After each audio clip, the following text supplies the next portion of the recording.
salib, lalu kami berpikir ketika kami mengambil tubuh dan darah Kristus, ketika kami makan tubuh dan darah Kristus, kami berpikir ini karena iblis. Betapa bodoh dan lambannya kalian mengerti kitab suci. Ya, pantas otak kalian sama dengan Muslim, ya, yang mengatakan bahwa iblis itu bekerja untuk memenuhi kehendak Bapa. Iblis bekerja sama dengan Bapa, berjasa dalam memenuhi rencana Bapa untuk mematikan Yesus. Rencana-rencananya diinisiasilah oleh mereka-mereka ini. Jadi kalau berbicara tentang rencana Allah itu apa? Itu adalah rencana keselamatan, bukan rencana penyaliban. Kalau kamu bilang rencana penyaliban itu disuruh oleh Allah, maka Tuhanmu itu jatuhnya jadi iblis. Oleh kuasa dan coba tar ya, dan kehendakmu. Kehendak siapa, Sofiatul? Yang baik hati, yang cantik, ya, kiamat, yang baik hati, kehendak Bapa. Ditentukan dari semula. Semula ini apa? In the beginning, dari kekekalan. Shalom Bapak Ibu, Saudara-saudari terkasih. Selamat datang di channel Juru Selamatku. Sebelumnya jangan lupa subscribe, like, dan bagikan tentang kebenaran Tuhan kita yang besar, dahsyat, dan penuh kasih. Pembahasan kali ini akan disampaikan oleh beberapa dari apologet Kristen yang sangat luar biasa. Mereka akan berdiskusi panas mengenai penyaliban Yesus rencana iblis atau rencana Bapa. Karena polemik akhir-akhir ini sangatlah pro dan kontra. Tanpa panjang lebar, saya ajak Bapak Ibu Saudara-saudari untuk melihat diskusi yang sangat menarik ini. Tentunya bisa menambah wawasan dan menguatkan iman kekristenan kita.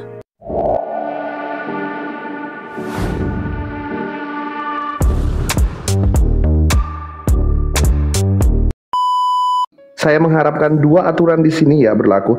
Yang pertama, tidak boleh menggunakan kata-kata kasar ya, maki-makian, menyerang pribadi, ya, penistaan. Saya pikir itu tidak sesuai dengan semangat kekristenan ya. Boleh kita mungkin pro dan kontra, boleh mungkin ada ketidakcocokan, tetapi saya berharap penggunaan kata-katanya itu tidak menyerang secara pribadi, apalagi ada maki-maki, kata-kata kasar nggak boleh. Sama yang kedua, meskipun ini ngobrol santai, saya harap ada data ya. Dengan cara dibukakan kameranya, ditunjukkan datanya. Tidak usah mukanya, kalau mau ada muka juga boleh gitu, seperti itu ya. Tapi yang saya utamakan yang penting ada datanya. Kalau tidak bisa open cam, pasang screenshot ayatnya atau screenshot data sekunder lainnya juga boleh.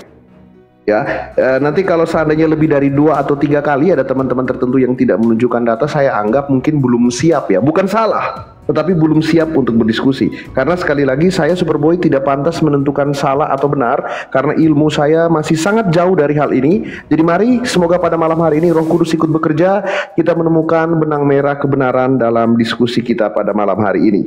Selamat malam 2.500 orang yang ada di bawah. Jangan lupa tap-tap layar, posting ulang, tambahkan ke story, dan follow semua akun yang ada di atas, termasuk follow hostnya. Kita akan mulai diskusi umum. Saya akan mute. Kiamat, Bu Sofi boleh ngobrol ya dengan Pak Timothy dan Pak ITV.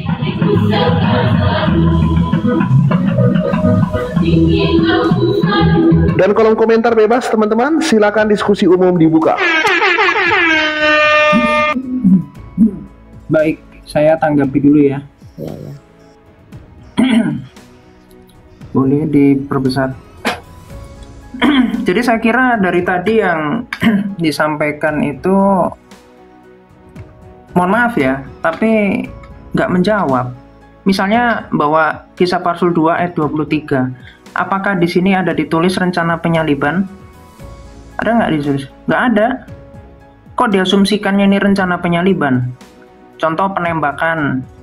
Masa yang merencanakan penembakan itu Allah? Sedangkan dikatakan Allah itu kasih. Terus kalau kita lihat kata rencana sendiri nih di sini, ini dari kemarin pun saya tanya sama KKB nggak bisa jawab. Di sini dikatakan gini, Matius 26 ayat 4, dan mereka merundingkan suatu rencana untuk menangkap Kristus dengan tipu muslihat dan untuk membunuhnya. Ini rencana siapa ini? Apakah mereka ini adalah Tuhanmu? Ya, jangan-jangan kamu nyembah mereka lagi. Terus mereka sedang makan bersama dan iblis telah membisikkan rencana dalam hati Yudas. Apakah iblis ini tunduk dengan takdir? Kan konsep kalian ini kan konsep takdir. Jadi Tuhan di kekalan sudah mentakdirkan, sudah menuliskan skripnya, sehingga iblis itu taat dengan takdir. Justru yang kemudian menjadi penyembah atau karya keselamatannya itu dari iblis ya karena iblisnya tunduk dengan takdir. Ketika iblisnya sudah tunduk dengan takdir, maka rencana yang dilakukan iblis ini adalah rencana Allah. Berarti siapa Allahmu itu? Yo iblis jadinya masuknya di sini. Kan ini konsekuensi gitu loh. Setiap orang nih, saya punya rencana. Apakah rencana saya rencana Allah? Subjeknya saya kan bukan Allah. Berarti rencana Allah, rencana apa? Kita lihat ya, rencana keselamatan. Nih, karena anak-anak itu adalah anak-anak dari darah dan daging, maka ia juga menjadi sama dengan mereka dan mendapat bagian dalam keadaan mereka supaya oleh kematiannya ia memusnahkan apa? Ini tujuannya, memusnahkan dia, yaitu iblis yang gak mampu mencengkeram Kristus di dunia orang mati itu. Karena apa? Karena dikatakan iblis itu berkuasa atas maut. Dan kematian itu tidak ada di dalam diri Allah. Makanya sabda Allah harus mengambil kodratnya yang sama dengan kita. Dan mengambil penderitaan. Dan itu tidak nampak, tidak mengerti iblis tentang rencana keselamatan. Kita lihat dasar ayatnya. Di dalam 1 Korintus 2. Ayatnya yang ke-8. Kita lihat di sini ayatnya yang ke-6. Gak ada hubungannya, Mat. Harus ke penyalipan, Mat. Ya, nggak ada hubungannya ke situ. Jangan kesana. Itu tidak tentang penyalipan. Jangan kesana kemari. Jangan intervensi dulu. Saya tahu dan pasti dan jelas, ya, ini berkoneksi semua. Ya, nggak mungkin saya nggak nyambung nih. Soalnya saya udah jelas kok narasinya. Di dalam 1 Korintus 2 ayat 6 dikatakan gini, sungguh pun demikian kami memberitakan hikmat di kalangan mereka yang telah matang, yaitu hikmat yang bukan dari dunia ini. Wih, ternyata ada hikmat yang bukan dari dunia ini. Dan kita yang bukan berbicara penyalipan, host. Tolong besarkan saya, host. Tolong besarkan saya. Ini saya lagi bahas tentang penyalipan. Berbicara penyalipan. Tolong besarkan saya. Tolong besarkan saya. Ya, saya bacain. Ya, Nggak akademis. Boleh gantian nggak, Jaman? Boleh gantian? Sorry ya Pak ya. Kamu panggil gurumu aja ke sini. Soalnya kalau kamu mohon maaf masih kurang bro, nggak nyambung. Boleh gantian ya. Ini orang Nggak usah nyambung. pribadi, kita ke dalil, fokus kepada penyalipan. Udah. Nah, teman-teman semua ya, dia sebentar, gantian Ahmad, gantian Kiamat, boleh gantian ya. Ini jelas dikatakan, ini kita teman-teman semua di bawah, kita berbicara penyalipan. Jangan kesana kemari. Ngomonglah apa? Ya, jangan kayak seperti si Juma kamu berdiskusi, ya, kesana kemari, ya, ke saya nggak boleh begitu, ya. Saya menghormati kamu Kiamat, ya, sama Sofiatul, ya. Tertawa dulu dong teman-teman ya. Nah, Yesus, kamu tadi mengatakan ini tidak ada penyalipan. Yesus nih, dia ya, Yesus. Kamu salah. Tidak ada penyalipan. Yesus yang diserahkan Bapa. Yes, kehendak Bapa dan supaya Yesus menghadapi penyalipan untuk menghadapi iblis. Sebentar, saya serahkan dulu. Yesus yang nih, ya, yang diserahkan Bapa. Teman-teman ini, saya baca lagi ya. Dia ini adalah Yesus yang ya diserahkan Bapa menurut maksud dan rencana Bapa. Rencananya apa? Maksud dan rencananya apa? Kematian Yesus. Rencana Bapa telah kamu salibkan. Kamu tadi berbicara bahwa ini tidak ini berbicara penyalipan. Yang menyalibkan bangsa-bangsa bahwa penyalipan itu adalah atas rencana Bapa. Bukan rencana iblis. Kamu salibkan. Siapa yang salibkan? Bangsa-bangsa durhaka itu rencana Allah bukan?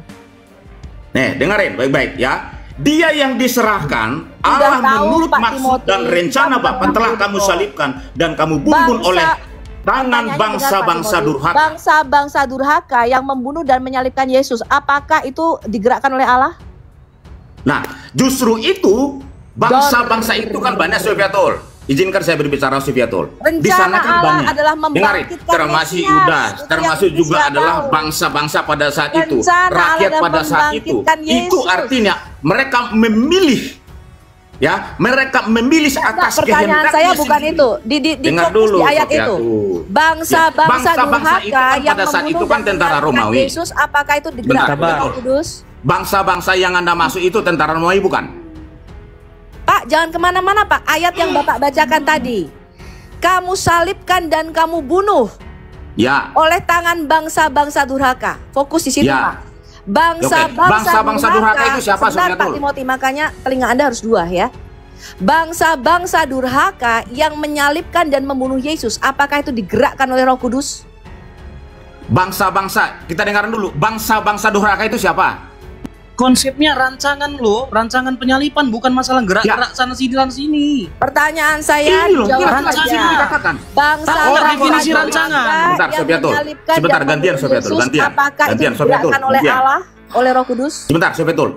Orang-orang Farisi, tua-tua Yahudi, algojo Romawi, mereka memilih kehendaknya sendiri untuk menyalibkan Kristus. Ya udah, berarti bukan rencana Allah, berarti bukan kehendak Bapa untuk menyalibkan, berarti kehendak mereka sendiri, betul? Loh, kehendaknya dong, justru atas kehendak Bapa. Tapi kamu kan tadi bilang itu kehendak Bapa. Kamu tadi mengatakan bangsa-bangsa durhaka ini yang menyalibkan dan membunuh Yesus itu kehendak Bapa, betul? Gini ya, kehendak Papa semuanya ada di dalam ini jangan lari ya, jangan lari. Ini tema itu rencana penyalipan. Rencana penyalipan itu ini definisi. Kok emosi? Tahu nggak definisi rencana?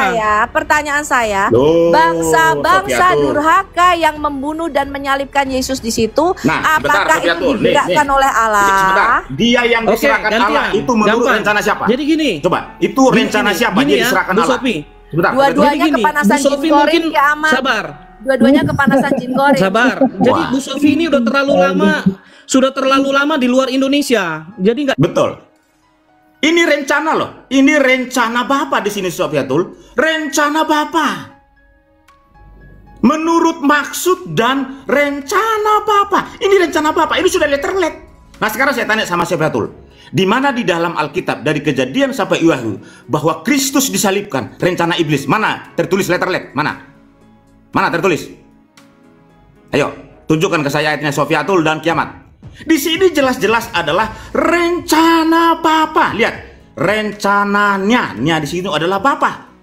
Nah, sekarang saya tanya balik sama kalian. Di mana di dalam Alkitab bahwa Kristus mati di kayu salib, rencana iblis letterlet seperti yang saya tunjuk ini? Coba tunjukkan ke saya Kiamat dan saudara Sofiatul. Tunjukkan ke saya.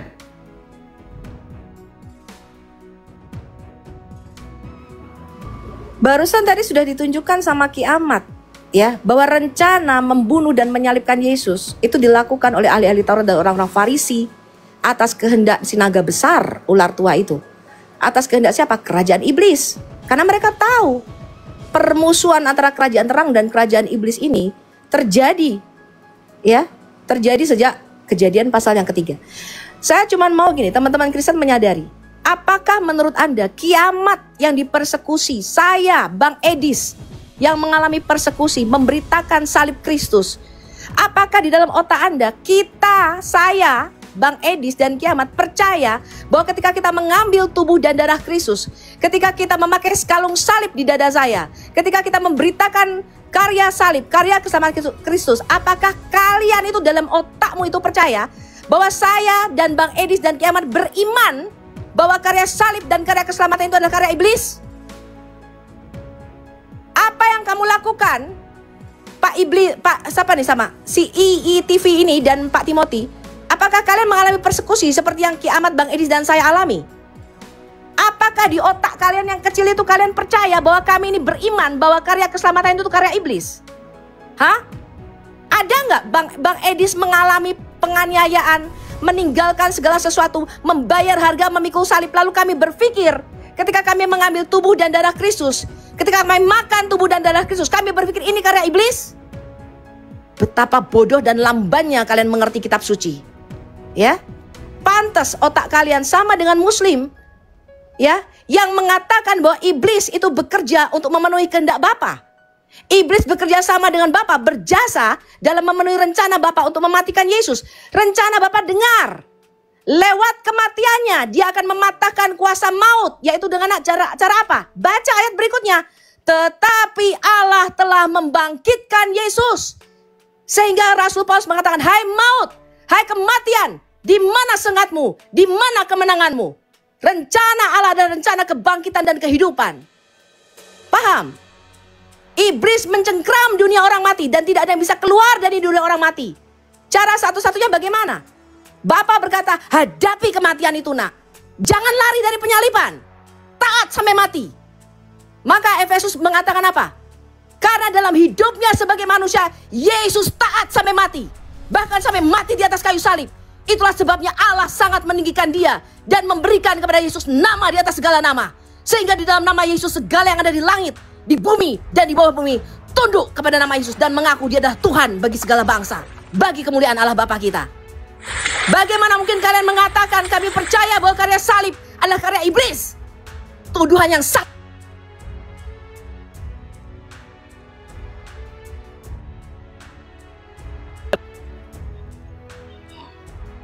Ada rencana penyalipan. Tadi sudah jelas dibuka di dalam Kisah Para Rasul. Kita pelan-pelan ya, mungkin kalian terlalu cepat membacanya. Saya ulangi pelan-pelan ya. Kisah Rasul 2 ayat 23 ini sederhana, tapi kalian bisa nggak ngerti gitu loh. Dia ini siapa? Dia ini kan Yesus yang diserahkan Allah menurut maksud dan rencananya. Diserahkan kemana? Ya kepada yang kalian bilang tadi. Kepada siapa? Kepada bangsa-bangsa yang tidak mengenal Allah, kepada orang-orang Romawi, tentara Romawi, kepada siapa lagi yang tidak mengenal Allah, itu diserahkan. Yang menyerahkan siapa? Ini rencana besar Allah. Oke? Lihat, untuk apa diserahkan? Telah kamu salibkan. Jadi ini disalibkan, untuk disalibkan bukan untuk dijadikan apa, mainan, bukan. Tapi untuk diambil nyawanya. Jadi kalau bicara rencana penyalipan, kalian harus mengerti dulu definisi rencana itu apa. Pelajari bahasa Indonesia yang baik dan benar. Nih, lihat. Rencana itu bukan sekedar waktu si Yudas dibisikkan iblis, bukan itu saja yang namanya rencana. Tapi harus ada garis besarnya. Sudah saya bilang dari Kejadian pasal 3 ayat 15. Itu rencana besar Allah. Bahkan di Yohanes 3 ayat 16. Saya buka lagi. Kalian pasti tahu itu. Yohanes 3 ayat 16. Kita lihat. Ya. Ini banyak yang lupa ini. Makanya jangan terlalu banyak berdebat-berdebat yang bukan berdasarkan Alkitab. Bahas kitab lain. Nih. Lihat. Ayat 16. Karena begitu besar kasih Allah akan dunia ini, sehingga ia telah mengaruniakan anaknya yang tunggal. Ini dikaruniakan untuk apa? Untuk jualan. Untuk apa? Berapologet. Dia dikaruniakan itu untuk disalibkan, Bu. Pak. Jadi kalau kalian bilang dia dikaruniakan itu iblis yang mengaruniakan, Yesus disalibkan karena hanya Allah, karena dia korban perdamaian antara Allah dengan manusia, bukan iblis dengan manusia. Jadi rencana Allah itu, kalian mau nggak didamaikan dengan Allah? Mau nggak? Iblis nggak pernah mau perdamaian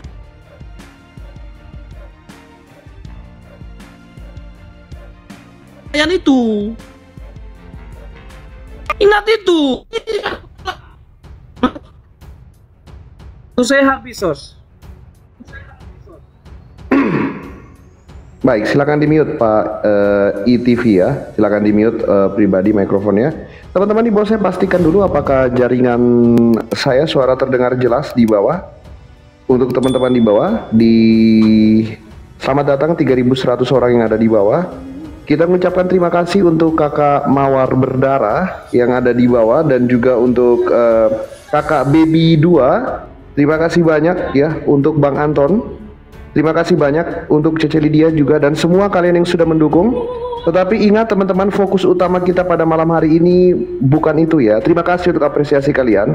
Tapi fokus utama kita pada hari ini untuk menemukan benang merah tentang tema yang ada di layar. Jujur saya pribadi mendengarkan dengan rasa sedih ya. Nggak tahu kenapa, sedih aja teman-teman. Tapi semoga kita bisa mendapatkan benang merah. Saya tidak menentukan siapa salah siapa benar pada malam hari ini. Tetapi kita berharap semoga karya Roh Kudus bekerja pada malam hari ini untuk menyudahi beberapa hari drama ini ya. Bahwa pada akhirnya kebenaran adalah kebenaran. Bu Sofi bersabar sebentar, Pak Timothy bersabar sebentar, habis Pak ITV tadi. Ya, Fast Love thank you. Kita akan ke kiamat. 2 kursi ini adalah VIP. Jadi kalau ada teman-teman yang ingin menggunakan VIP, silakan naik ke atas ya. Saya sangat berharap mungkin dari teman-teman yang di-mention namanya di kolom komentar, boleh naik ke atas. Jadi dia, terima kasih banyak sekali lagi. Kita akan ke Saudara Kiamat akan berbicara setelah ini. Bu Sofi dan yang lain-lain berharap menunggu. Baik. Inilah makanya kemampuan untuk bernalar itu penting ya teman-teman ya. Karena kalau nggak ngerti tentang cara menalar bahasa, ini repot gitu loh. Kalau kita lihat penyaliban di dalam KBB ini dari tadi ini nggak nyambung. Memang orang-orang Calvinis kualitas kalian itu kayak begini ya. Panggil gurunya, disuruh ke sini. Jangan ngumpet di room. Ya, lihat penyaliban itu disebut apa? Terkait tentang proses, cara, perbuatan menyalib yang ini dikaitkan dengan riwayat penyaliban itu. Ini bicara tentang di dalam ruang dan waktu ya, yang dihadapi oleh Kristus. Nah, siapa yang melakukan perencanaan itu? Kita lihat di sini nih. Ada imam besar Sanhedrin, pemimpin Yahudi. Mereka dikatakan apa? Imam-imam kepala dan ahli-ahli Taurat mencari jalan untuk menangkap dan membunuh Kristus dengan tipu muslihat. Apakah mereka diurapi oleh Roh Kudus sehingga mereka itu taat? Kan ini justru konsep kalian ini loh yang aneh, malah konsepnya takdir. Itu konsep dari pagan. Islam cocok itu, makanya Islam senang dengan konsep takdir. Ya, terus dari siapa? Yudas Iskariot di sini dikatakan gini, apa yang hendak kamu berikan kepadaku supaya aku menyerahkan dia kepada kamu?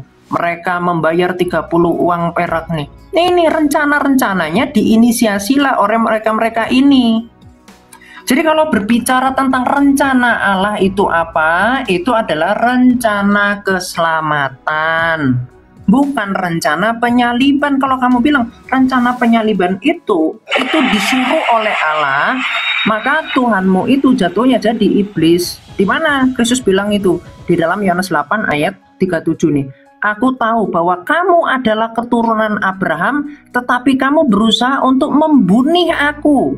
Karena firmanku tidak beroleh tempat di dalam kamu. Jadi yang berusaha untuk membunuh Kristus, untuk rencana menyalibkan Kristus, itu adalah orang-orang yang tidak taat dengan kebenaran. Terus di ayat keempat, ternyata siapa? Tunduk dengan siapa? Iblislah yang menjadi bapakmu. Jadi kalau kamu mengatakan yang melakukan rencana penyaliban itu adalah Allah, maka iblis yang jadi bapakmu. Itu dikatakan oleh Kristus. Dan kalau kamu masih umi ya, nggak bisa dipakai kupingnya. Mana ayatnya? Mana ayatnya? Ini loh Pak, dicatat. Ini loh, makanya repot kalau orang nggak punya harga diri, itu repot. Diskusi nggak punya harga diri. Kamu baca Matius 26 ayat 4, ini ada rencana dari tipu muslihat untuk membunuh Kristus. Dibaca Alkitab.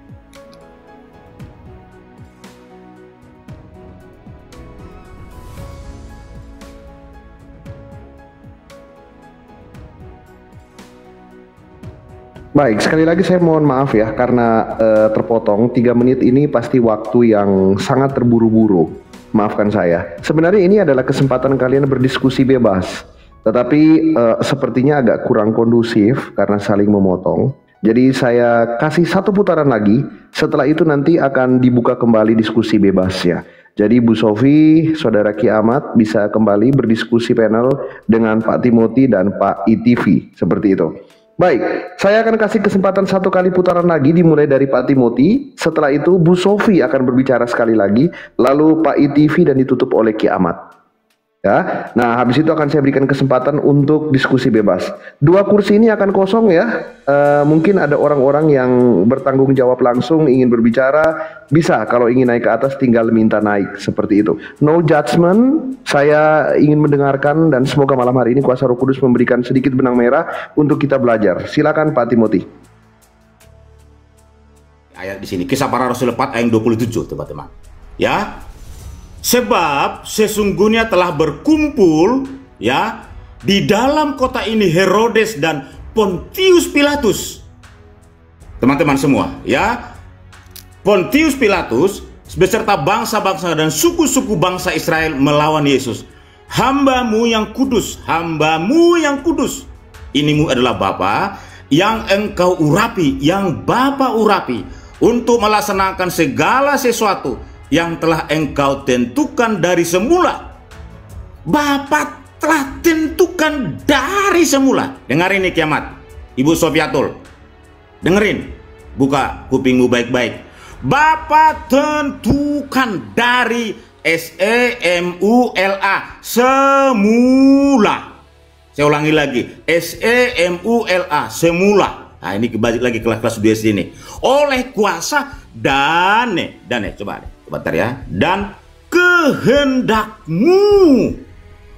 Kehendak siapa, Sofiatul? Yang baik hati, yang cantik, ya, kiamat, yang baik hati. Kehendak Bapa ditentukan dari semula. Semula ini kapan? In the beginning, dari kekekalan. Oleh kuasa dan kehendakmu.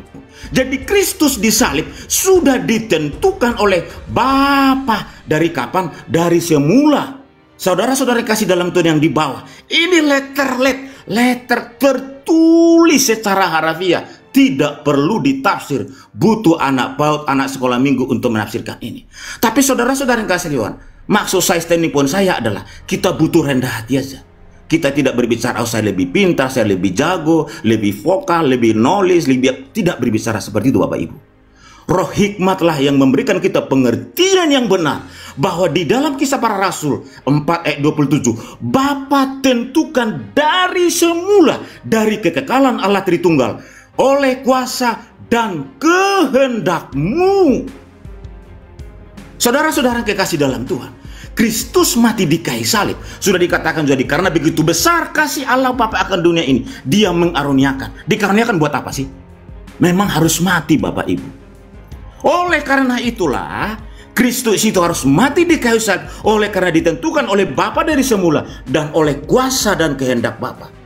Makanya kita harus patuh tunduk dan taat kepada Kristus. Allah mengaruniakan kepada Dia nama di atas segala nama. Jadi pertanyaannya kan simpel tadi, penyaliban Kristus itu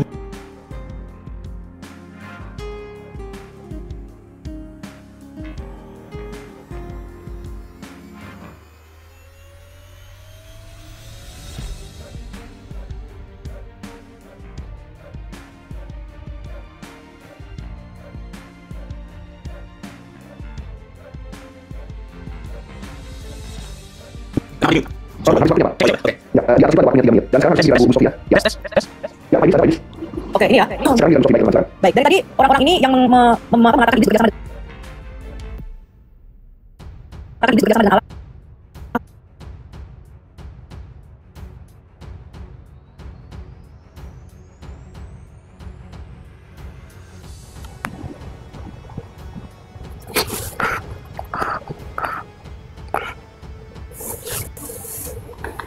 Mari kita bunuh dia, maka warisan ini menjadi milik kita. Mereka menangkapnya dan membunuhnya, lalu melemparkannya keluar kebun anggur itu.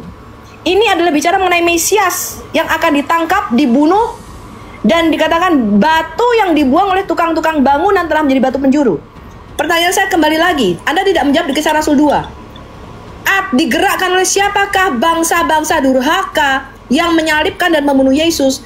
Lalu di dalam perumpamaan tentang kebun anggur, ini perkataan Yesus sendiri, orang-orang yang akan membunuh dan menyalibkan Dia, ini digerakkan oleh Bapa apa digerakkan oleh setan? Digerakkan oleh iblis? Anda jawab di sini, ya. Lalu apa kehendak Bapa? Kita lihat Lukas pasal 24. Bukankah Mesias harus menderita semuanya itu untuk masuk dalam kemuliaannya? Tujuan rencana Bapa adalah lewat kematian Yesus, Dia mematahkan kuasa maut dan membangkitkannya. Maka Anda baca di Kisah Rasul pasal 2 tadi, walaupun kerajaan iblis, walaupun kerajaan setan menggerakkan orang-orang bangsa-bangsa durhaka, ahli-ahli Taurat, orang Farisi untuk menyerahkan dan menyalibkan Yesus, tetapi Allah telah membalikkan rencana itu menjadi rencana kebangkitan dan rencana keselamatan. Ini lihat ini apa rencana Allah. Tadi yang dibacakan kiamat ini loh, supaya Dia mendapat bagian dalam keadaannya sebagai manusia. Kenapa? Supaya Dia bisa mati. Kita tidak pernah menyangkal nubuatan itu. Kenapa? Tidak ada jalan lain. Yesus harus taat. Karena tidak ada jalan lain untuk memusnahkan kematian dan memusnahkan iblis. Kecuali dengan apa? Dengan menjadi kematian itu sendiri.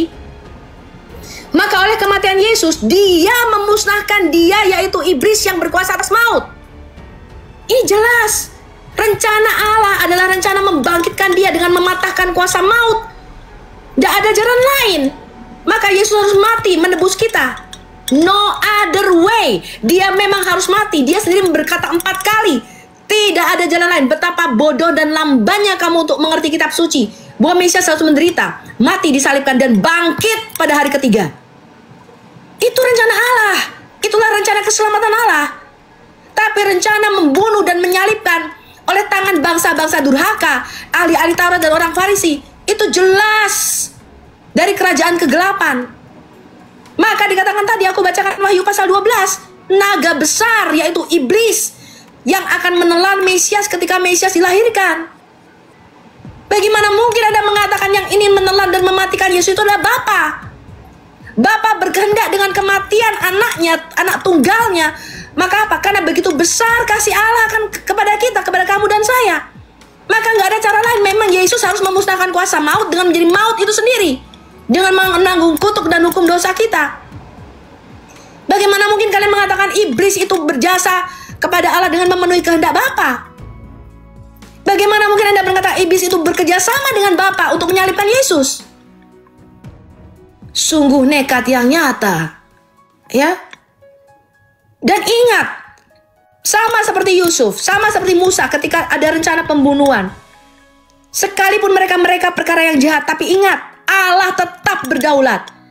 Allah menyelamatkan Musa. Allah mendukung Yusuf, Allah menyertai Yusuf, bahkan Yusuf menjadi orang kedua. Itu tipologi daripada Mesias kita. Ya. Iblis sama sekali tidak berdaulat. Iblis itu tidak maha tahu. Allah itu maha tahu. Dia tahu apa yang akan terjadi.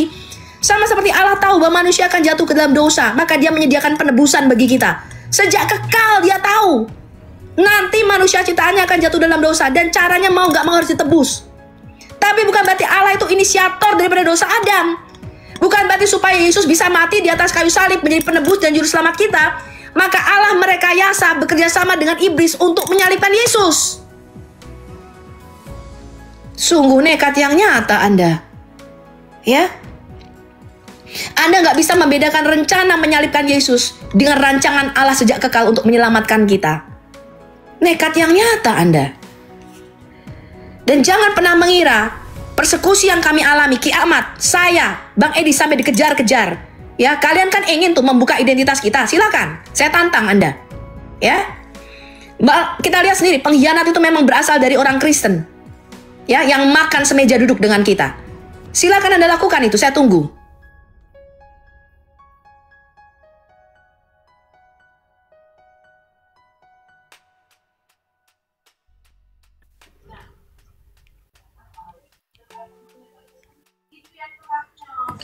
Pak ITV silakan. Saya lanjutkan ya. Jadi gini ya untuk semua ya, Ibu Sofi, Kiamat.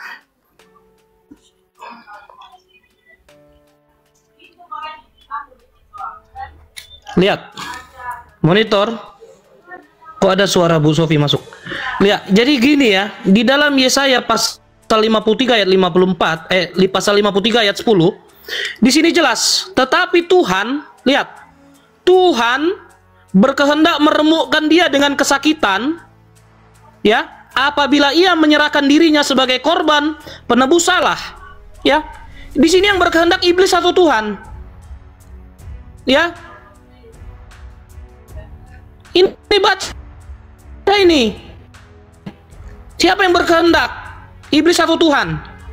Nggak usah kita panjang lebar bicara. Ini kehendak siapa yang mau meremukkan Yesus dengan kesakitan? Apabila ia menyerahkan dirinya sebagai korban penebus salah, ini siapa? Ini kehendak siapa? Ini satu, ya. Yang kedua, saya tertarik dengan narasi Anda. Ketika Anda katakan bahwa Yesus harus taat, dia taat kepada iblis atau taat kepada Allah, kepada Bapa? Ini harus kamu jawab. Kalau memang dia taat kepada iblis sampai pada penyaliban, itu blunder Pak Bu. Itu penghinaan buat Yesus. Yesus nggak mau taat sama dia, sama iblis. Kayaknya pada apa? Yesus masuk rencana iblis. untuk disalib. Makanya waktu dia berdoa di dalam taman Getsemani, ya Bapa, biarlah kehendakmu yang terjadi. Kalau bisa cawan ini lalu, kalau nggak bisa ya sudah, kehendak Bapa yang terjadi. Jadi jangan apa ya, jangan terlalu jauh lah mikirnya. Kok kehendak iblis? Tidak. Kalau itu kehendak iblis, Yesus ngapain taat? Kacau sekali sih. Saya buka Lukas 18 ayat 32. Nih, 18 ayat 32. Ya, pemberitahuan. Lihat. Sebab ia akan diserahkan kepada bangsa-bangsa yang tidak mengenal Allah, diolok-olokkan dan diludahi. Dan mereka, lihat, menyesal dan membunuh dia, dan pada hari ketiga akan bangkit. Ini kehendak siapa? Rencananya siapa itu? Kalau itu rencana iblis, apakah Yesus mau taat pada iblis? Silakan Anda jawab. Saya kembalikan waktunya, Os. Terima kasih.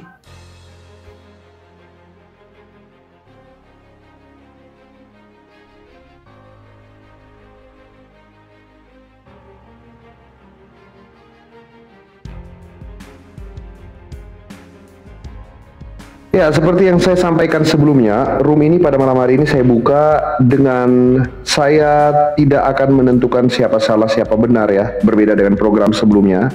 Di sini kita duduk bersama untuk melihat ya fakta-fakta yang disampaikan, pembelajaran yang disampaikan. Silakan teman-teman yang ingin bergabung.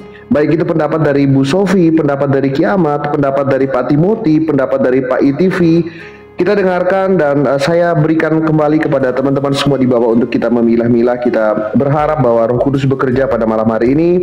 Dan 2 kursi ini saya akan untuk sahabat-sahabat kita, untuk teman-teman kita yang ingin bergabung di kursi VIP, ada 2 kursi, silakan ajukan permintaan naik ya.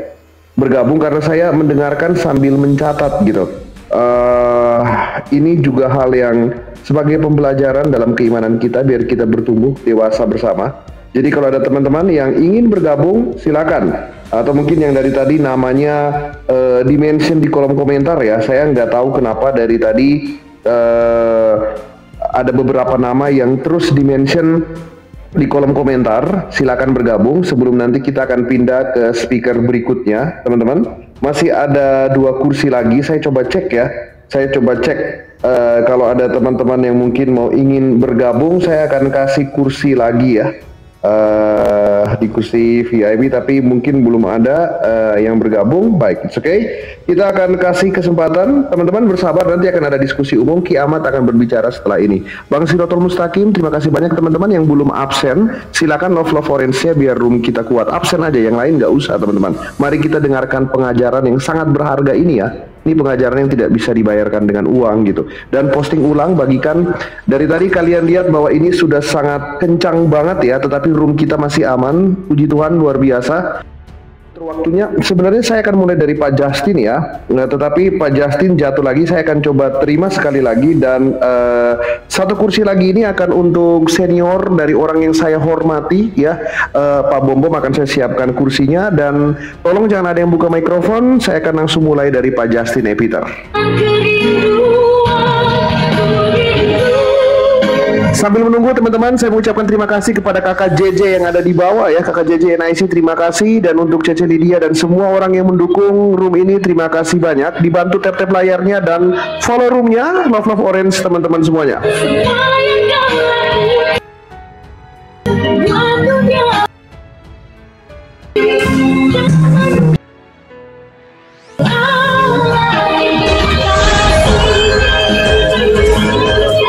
Baik, kita akan segera untuk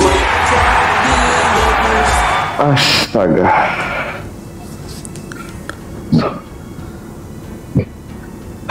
Roh Kudus. Baik, kita akan coba. Baik, bersabar Pak Ja. Terima kasih Pak Duka Rudal.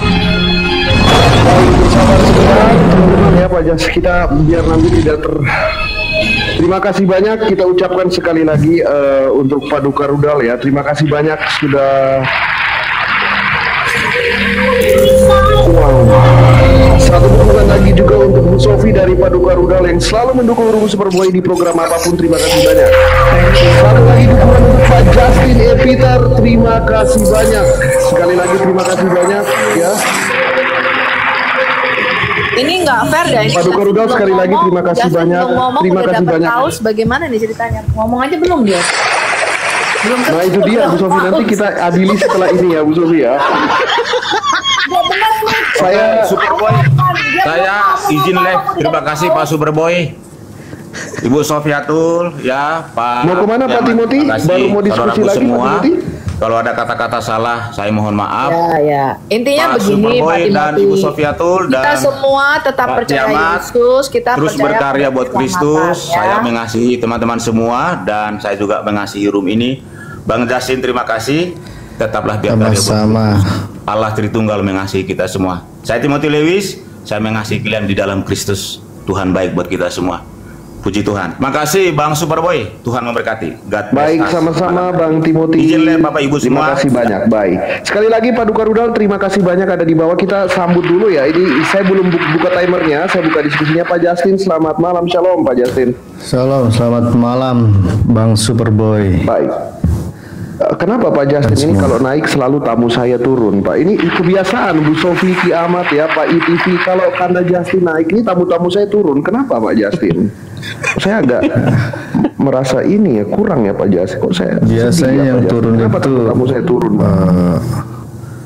Ya karena dengan Pak Timothy sudah sempat fight ya secara debat, jadi mungkin agak sedikit menjaga jarak. Pokoknya kalau kamu manggil babe gue ya KKB ya gue turun gitu aja ya.